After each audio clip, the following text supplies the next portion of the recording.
Liu, você sabia que a origem da família imperial japonesa remonta a mais de 2.600 anos? Diz a lenda que o primeiro imperador, Jimmu, era descendente direto da deusa do sol, Amaterasu. Caramba! Descendente de uma deusa. Bom, isso faz parte da mitologia, mas o imperador Jimmu, que era do clã Yamato, é considerado o primeiro governante do Japão, fundando a dinastia que ainda existe até hoje. O Japão é o único país do mundo com uma família imperial tão antiga. Uau, eles têm o poder da longevidade? Uma família que dura mais que uma série de One Piece. Hahaha. Mas houve muitos desafios ao longo do caminho. A família imperial nem sempre teve poder político de verdade. Durante boa parte da história, o controle ficou nas mãos dos samurais e dos shoguns. Ah, então quem mandava eram os shoguns? Sim. A família imperial manteve seu status simbólico, enquanto os shoguns governavam. E mesmo com todas as disputas entre clãs, ninguém ousava contestar diretamente o papel sagrado do imperador. Pois é, talvez porque são descendentes da deusa do sol. Isso sim é nascer com sangue quente. Falando em deuses Liu, sabia que existem áreas no Japão onde os historiadores não podem nem chegar perto?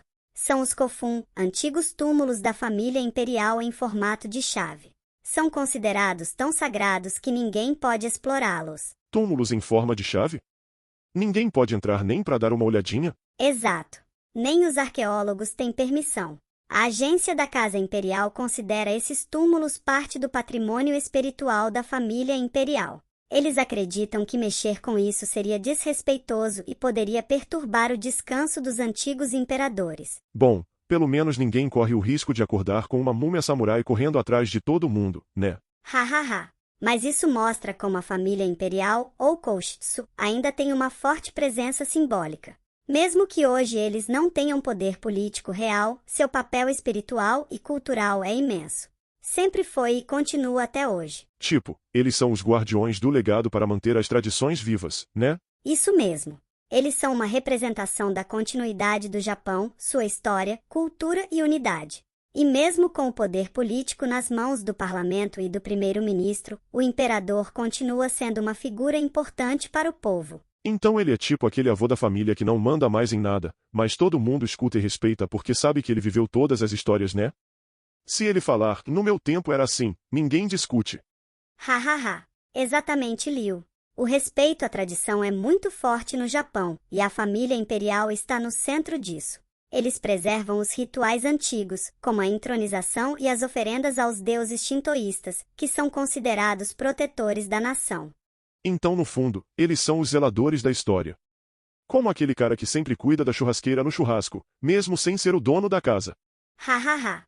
Eles mantêm a chama das tradições acesa, garantindo que o passado e o presente estejam conectados. Para entender melhor a importância da família imperial, a restauração Meiji, no século XIX, foi um momento crucial, porque o poder do imperador foi restaurado com força total e o Japão passou por uma modernização rápida. Ah, então o imperador Meiji foi tipo Comeback King? Saiu da sombra e voltou com tudo? Exatamente. Ele foi fundamental na transformação do Japão em uma potência moderna. Mas, depois da Segunda Guerra Mundial, o imperador Hirohito teve que renunciar ao status de divindade. E a nova Constituição de 1947 colocou a família imperial como símbolo do Estado, sem poder político. Desde então, eles têm mantido esse papel simbólico, mas com muito respeito e influência cultural. Então eles fizeram um downgrade no poder político, mas no quesito respeito e tradição, eles ainda são nível chefão. Isso mesmo, Liu.